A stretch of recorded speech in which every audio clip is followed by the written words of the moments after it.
జై భీమ్ దినపత్రికలోని ప్రధాన వార్తలు, వివిధ దినపత్రికలోని ప్రధాన వార్తల సారాంశం. మార్నింగ్ వార్తలు ముందు ప్రధానంగా అయితే జై భీమ్ దినపత్రికలో రాసినటువంటి ప్రధాన వార్త ఉంది.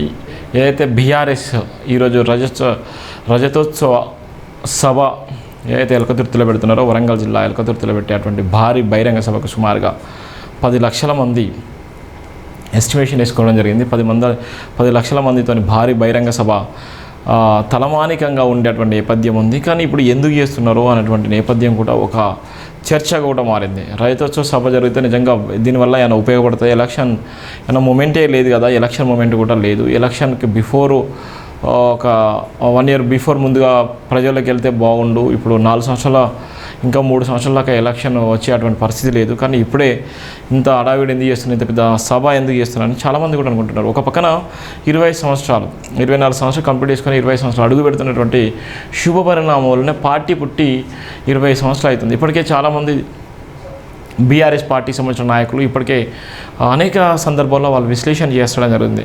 రైతోత్సవ సభ ఒక చరిత్రాత్మకమైన సభ. ఈ సభ వల్ల మా ఎజెండా ఏం చెప్పబోతున్నాం, మా ఎజెండాకు సంబంధించినటువంటి అంశాలను ప్రస్తావించేటువంటి ప్రయత్నం చేస్తాము. ఎవరైతే ఇన్ని రోజుల కంచెలి ఎక్కడైతే ఫామ్ హౌస్కే పరిమితమైనటువంటి మాజీ ముఖ్యమంత్రి అనేటువంటి ఒక అనేకమైనటువంటి ఆరోపణల నేపథ్యంలోనే ఇప్పుడు గర్జించే సింహంలాగా బయటకు వస్తున్నారు. ఈ సభ ద్వారా తెలంగాణ రాష్ట్ర ప్రజలకు విముక్తి కలుగుతుంది. ఈ సభ ద్వారా ఏ తెలంగాణ ఆకాంక్ష కోసం అయితే నెరవేర్చిందో, ఏ తెలంగాణ ఆలోచన విధానం కోసం అయితే పురుడు పోసుకుందో ఆ నినాదం మళ్ళీ గొంతుక బయటికి వస్తుంది. అందుకోసమే ఇన్ని ఏర్పాట్లు చేస్తున్నాం అనుకుంటే చాలామంది మేధావులు కూడా చెప్తున్నారు. దీనికోసం సుమారుగా 1-2 నెలల కంచెలు సుదీర్ఘమైనటువంటి ప్రయత్నంలో భాగంగా ఈరోజు భారీ బహిరంగ సభ అయితే చేస్తున్న నేపథ్యం ఉంది. తెలంగాణ నలుమూలల నుంచి కూడా పెద్ద మొత్తంలో వచ్చేటువంటి నేపథ్యం ఉంది. ఎడ్ల బండితోని, ఇలా ఉన్నటువంటి ట్రాక్టర్లతోని, ఇలా కార్లతోని, ఎవరికి బైక్లతోని ఏ విధంగా కంఫర్టబుల్ ఉంటే ఆ విధంగా ఇలా రైతోత్సవ సభకి వాళ్ళందరూ కూడా పోరుబాట పట్టిళ్ళు. ఇలా ఓరుగల్లు జిల్లా పోరుబాటకు నిలయంగా మారిందని చెప్పొచ్చు.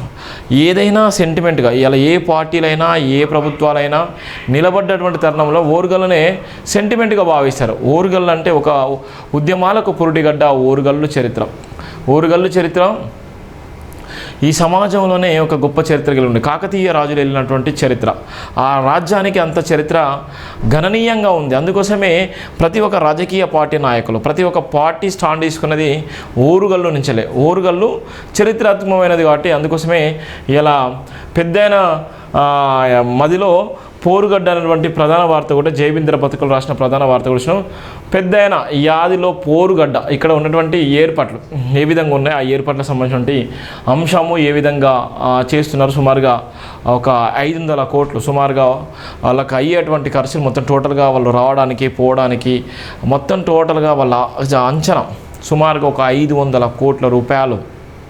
ఎందుకంటే తాగడము, పోవడము, ఆ వర్క్ చేయడము, ఆ ఉన్నటువంటి సౌండ్ సిస్టానికి, అక్కడ ఉన్నటువంటి పార్క్కి, అక్కడ ఏదైతే మొదలుపెట్టిలో ఏదైతే ఆలోచన వచ్చిందో తెలంగాణ రాష్ట్ర వ్యాప్తంగా ఇలా ఉన్నటువంటి పార్టీ పరంగా ఉన్నటువంటి పార్టీని నమ్ముకున్నటువంటి వ్యక్తులు కానీ వాళ్ళ వ్యక్తిగతంగా ఖర్చు పెట్టేటువంటి డబ్బులు కానీ సుమారుగా ఒక 200 నుంచి 500 కోట్ల దాకా ఖర్చు పెట్టేటువంటి ప్రయత్నం అయితే చేస్తున్నారు. ఇప్పటివరకైతే చాలా వరకు అయితే డబ్బుతో కూడుకున్నటువంటి రాజకీయాలు కాబట్టి పెద్ద మొత్తంలో ఇది ఒక ఛాలెంజ్గా తీసుకున్నటువంటి సభ. అందుకోసమే ఇలా ఉన్నటువంటి పెద్దైన ఎదిలో పోరుగడ్డ అనేటువంటి ప్రధాన వార్త కూడా మనం రాయడం జరిగింది. చాలా ఓరుగల్లు అనేటువంటి ప్రధాన వార్త కూడా మనం చూసినాం. ఓరుగల్లు సెంటిమెంటు కలిసి వచ్చేలా రాష్ట్ర సాధనలో రాజీపడని యుద్ధ నౌక కేసీఆర్. ప్రపంచంలో అత్యంత పరిజ్ఞానం కలిగిన రాజకీయ నాయకులు కేసీఆర్ ముఖ్యులు. అధికారం పైన ఆకాశమంతా ఉందతనాన్ని ప్రదర్శిస్తున్నారు. ప్రతిపక్షాల ప్రభుత్వం సైతం అభినందించే మనస్తత్వం కలిగిన నేత.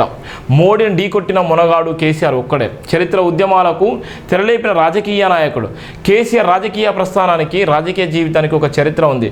ఉద్యమ గడ్డంటే ఎవరికైనా ఊపిరి లాంటిదే. ఏ పార్టీకైనా గడ్డు కాలంలో పునాదులు వేయగల ఏకైక నేల ఓరుగల్లు ఒక్కటే. బీఆర్ఎస్ పార్టీని లేకుండా చేయాలని కుట్రలు పన్నితే కేసీఆర్ 2 సార్లు ముఖ్యమంత్రి అయ్యారు. వరంగల్ బీఆర్ఎస్ నేతలు ఎర్రబెల్లి వినయ్ భాస్కర్ జన్మ ధన్యం. డాక్టర్ బరిగెల శివ ప్రధానంగా రాసినటువంటి నేపథ్యం. ఎందుకంటే ఆయన మాజీ మంత్రివర్యులు, ఇప్పుడున్నటువంటి జిల్లా అధ్యక్షులు.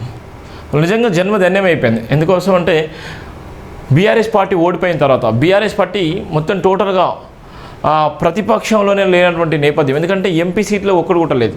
ఇలా ఉన్నటువంటి బీఆర్ఎస్ పార్టీ ఇలా కనుమరుగయ్యేటువంటి సందర్భంలోనే ఇలా రాజకీయ నాయకులకు ఊపితనం ఇచ్చేసి, రాజకీయ నాయకులకు ఒక మనోధైర్యం ఇచ్చే, రాజకీయ నాయకులకు పునాది గడ్డ ఓరుగడ్డ. అందుకనే అక్కడ ఉన్నటువంటి మాజీ మంత్రివర్యులు కానీ ఇప్పుడు ఉన్నటువంటి జిల్లా అధ్యక్షులు వినయ్ భాస్కర్ జన్మ అయితే ధన్యమైందని చెప్పొచ్చు. ఇక్కడ ఉన్నటువంటి బహిరంగ సభ వల్ల ఉమ్మడి రాష్ట్ర వ్యాప్తంగా ఓరుగల్ జిల్లాకు ఎంతటి చరిష్మాతం ఉందో అధికారంలో ఉన్న పార్టీలకు, అధికారం కోల్పోయిన పార్టీలకు గుండెకాయాలను నిలుస్తూ ఎల్లప్పుడూ గుర్తుండిపోయేలా ఉద్యమాలకు నేర్పించగల నేలగా ఓరుగల్ జిల్లా చరిత్రకెక్కిందని డాక్టర్ బరిగెల శివ అభివర్ణించారు. రాజకీయాలు నాటకీయాలుగా మారిపోయిన నేటి దినాల్లో రాజకీయ అధికారం కోసం, రాజకీయ స్వలాభం కోసం, రాజకీయ సౌలభ్యం కోసం, రాజకీయ పదవుల కోసం ఎనలేని కుట్రలు కుతంత్రాలకు పాల్పడుతూ అధికారం దక్కించుకునే విధంగా కొనసాగించబడుతున్న దేశ రాజకీయాల ఎన్నికల నియమావళి విధానాన్ని భారతదేశమే కాకుండా ప్రపంచ దేశాలు కూడా గర్విస్తున్నాయని చెప్పడానికి ప్రధాన వార్త కూడా రాయడం జరిగింది. దానికి సంబంధించినటువంటి ప్రధాన వార్త, దేశంలో కేసీఆర్ లాంటి మహానాయకుడు అధికారం కోల్పోయినప్పటికీ తన ఉందాతనంలో రాజకీయ ప్రస్థానం కొనసాగించడం తన గొప్పతనం భావించాలి. టీవీ9 ఇంటర్వ్యూలో కాంగ్రెస్ ప్రభుత్వం గురించి కేసీఆర్కు ప్రశ్న సంధించబడగా సీఎం రేవంత్ రెడ్డి గురించి స్వతహాగా ప్రస్తావిస్తూ చిన్న వయసులో తెలంగాణ ప్రజల పెద్ద పదవిని కట్టబెట్టని రాగద్వేషాలు పోకుండా దండిగా పాలించి మంచి పరిపాలన చేసి ప్రజలకు మంచి చేసి ప్రజల మేలుకు చేరుకునే, ప్రజలకు మెప్పు పొందాలని దీవించిన విధానం ఏదైతే ఉందో తన గొప్పతనానికి నిదర్శనం అన్నారు.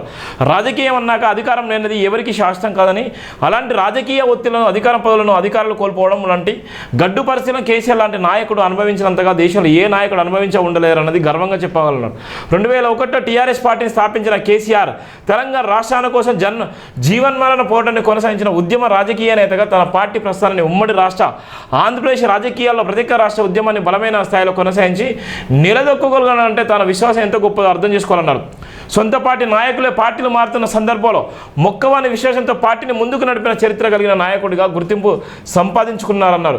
జాతీయ స్థాయి పార్టీలను ఢీకొట్టు ఎప్పటికప్పుడు రాజకీయ ప్రణాళికలు సిద్ధం చేసుకొని నిర్మాణాత్మక రూపంలో బలపరచడంలో నిష్ణాతులుగా పేరు పొందిన నాయకునిగా గుర్తింపు సంపాదించుకున్నారన్నారు.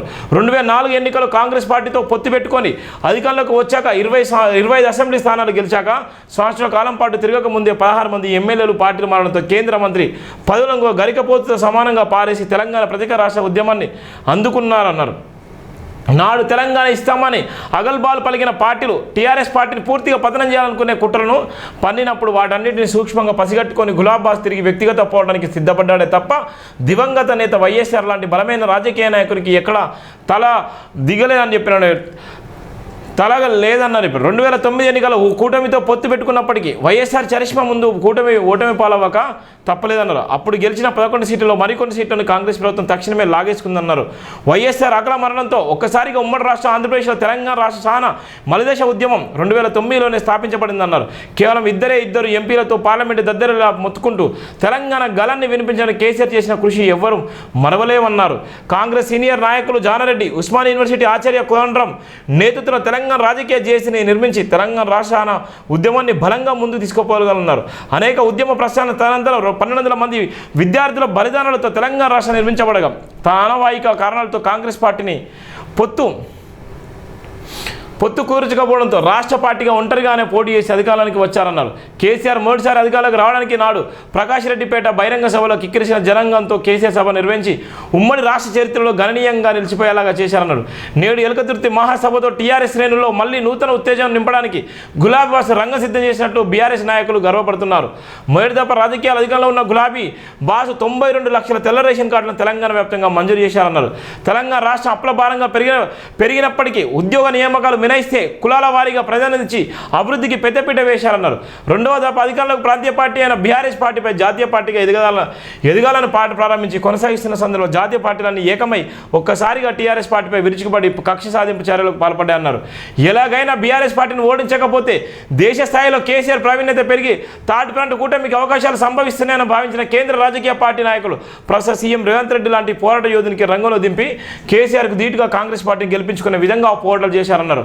రాజకీయ ఎత్తుపల్లాల్లో అధికారులకు పొందుకోవడం, అధికారం కోల్పోవడం సర్వసాధారణమైనప్పటికీ అధికారం ఉన్నప్పుడు ఏ ప్రజానాయకుడైనా అధికారాన్ని ఎంతవరకు ఆస్వాదించి ప్రజల్లో చిరస్థాయికి నిలిచిపోయే విధంగా రాజకీయ జీవితాన్ని ఆస్వాదిస్తారో దాన్నే పరులోకి తీసుకొని రాజకీయ నాయకుని రాజకీయ ప్రస్థానాన్ని చరిష్మాగా గుర్తించాలన్నారు. దేశ ప్రధాని నరేంద్ర మోడీని ఢీ కొట్టిన మునగల్లో కేవలం కేసీఆర్ ఒక్కరే నన్న సంగతి ప్రపంచానికి మొత్తం తెలుసు అన్నారు. తన కూతురును అక్రమ లిక్కర్ కేసులో ఇరికించి జైలుకు పంపించి మానసికంగా వేధించిన ప్రయత్నించినప్పటికీ కూడా మోడీకి లొంగకపోవడం కేసీఆర్ గొప్పతనం అన్నారు. అధికారం ఉంటే ఉంటుంది, పోతే పోతుంది, పదవులు ఉంటే ఉంటాయి, పోతే పోతాయి, కానీ రాజకీయ చివరి దశల చరిత్రకారునిగానే వైదొలగాలి కానీ చరిత్రహీనుడిగా మిగిలిపోద్దా అని ఒక్క కారణం చేత నేటికి తన రాజకీయ ఉందాతనాన్ని కాపాడుకుంటూ కొనసాగిస్తున్నారు. కేసీఆర్ను నచ్చిన వాళ్ళు హీరోలాగా, నచ్చని వాళ్ళు వేరేలాగా అభివర్ణించుకోవచ్చు ఏవో కానీ ప్రపంచ పరిజ్ఞానం కలిగిన రాజకీయ నాయకుల్లో కేసీఆర్ లాంటి నాయకుడు ప్రథమ స్థానంలో ఉంటారన్నది ఎవరు నమ్మినా నవ్వరు నమ్మకపోయినా నగ్న సత్యం లాంటిది అన్నటువంటి నేపథ్యం ఉంది. ఇది ప్రధానంగా మాజీ ముఖ్యమంత్రి గురించి రాసినటువంటి పోరుగడ్డ వార్త. ఎందుకు రాసినంటే ఆయన నిజంగా చాలా కష్టపడ్డాడు. తెలంగాణ ఉద్యమం ఇలా అనుభవిస్తున్నటువంటి ఉద్యమం ప్రత్యేక తెలంగాణ రాష్ట్రం కోసం 12,000 మంది ఆత్మ బలిదానాలు 1969 నుంచి మొదలుకుంటే 2009 దాకా 2009 నుంచి కొనసాగినటువంటి ఉద్యమంలో అనేక మంది అసువులు వాసిళ్ళు. ఈ ఉద్యమంతటికి కారణం ఏంటంటే కేసీఆర్ ఒక్కడై ఇవాళ తెలంగాణ రాష్ట్రాన్ని సాధించినటువంటి క్రమంలోనే దేశ రాజకీయాల్లో బీఆర్ఎస్ పార్టీ స్థాపించినప్పటికీ దేశ రాజకీయాల్లో ఒక ఫ్రంట్గా ఏర్పాటు చేసేటువంటి క్రమంలోనే దేశంలో ఉన్నటువంటి రాజకీయ నాయకులందరూ కలిసి మూకుమ్మడిగా కేసీఆర్ గారిని ఓడించడం జరిగింది. అందుకోసమే తెలంగాణ రాష్ట్రంలో కేసీఆర్ గారి ప్రస్థానము లేకుండా చేయడానికి దేశ రాజకీయాలు చేసిన కుట్ర కుతంత్రాలు బట్టబయలైన నేపథ్యం ఉంది. ఇది అందరికీ తెలిసిన సత్యమైనప్పటికీ ఎవరు కూడా చెప్పుకోలేరు. కేసీఆర్ గారికి ముమ్మాటికి అన్నీ తెలుసు. కేసీఆర్ గారు ముఖ్యమంత్రి ఉన్నటువంటి తరుణంలోనే దేశంలో ఉన్నటువంటి అన్ని రాజకీయ పార్టీలతో మాట్లాడిన సందర్భాలు, అన్ని రాజకీయ పార్టీలను ఒకటి చేసేటువంటి సందర్భంలో డి అంటే డి అన్నట్టుగా ఇవాళ ఉన్నటువంటి మోడీ వినా ఎన్నో ఘాటైన వాక్యాలు చేస్తూ సమాధానం చెప్పినటువంటి మొనగాడుగా ఇవాళ కేసీఆర్ గారికే ఉన్నటువంటి ప్రధాన వార్త కూడా మనం రాసేయడం జరిగింది. ఇది ప్రధాన వార్తలో భాగంగా